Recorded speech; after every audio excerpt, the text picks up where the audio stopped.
आणि गुरुदेव म्हणतात एक में सबको देखो सब में एक को देखो.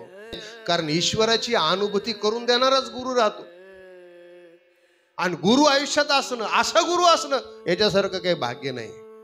पण त्याची जाणीव असेल तर ते भाग्य आहे. आपल्यात दिव्यत्व वाढते, आपल्यात कृपा होते, आपल्यामध्ये काहीतरी ज्ञानाची भर पडते. त्याची अभिव्यक्ती जर सेवा नसेल ना तर ते सुद्धा एक दिवस गणना करायचं कमिटमेंट असतं, पण सेवेचं नसतं. उजव्या कुशीर वळा म्हणले गुरुदेव गेले की त्याचे मेन कापडाचे खडखड खडखड खडखड आवाज चालू होते. त्याला वाटतं जस का आपण जर का याच्या पुढे 5 मिनिटं थांबलो तर गोळी थांबतात आपल्याला. हे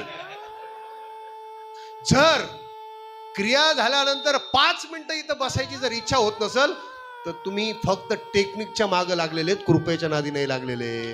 कारण ज्या लोकाला आयुष्यामध्ये निश्चिंत असतो सगळ्या गोष्टीसाठी, त्याच माणसाच्या जीवनावर कृपा होते. सेवेशिवाय नाही कळणार. तुम्ही तुमच्या घराच्या पुढे रांगोळी काढावं, सेवा म्हणजे ती सेवाच आहे. सगळ्यांबद्दल चांगला विचार करा, ही सुद्धा सेवाच आहे ना.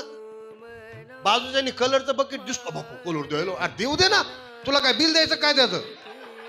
त्याचा ब्रश फिरलेला जर तुला गोळा आणता तर तू माणूस आहे का तू. खरंय खोटंय, खरंय खोटंय. हा तर गुरुदेव तुमचेच आहेत, तुमच्यात ते प्रकर्षाने अनुभव करायचं तर सेवा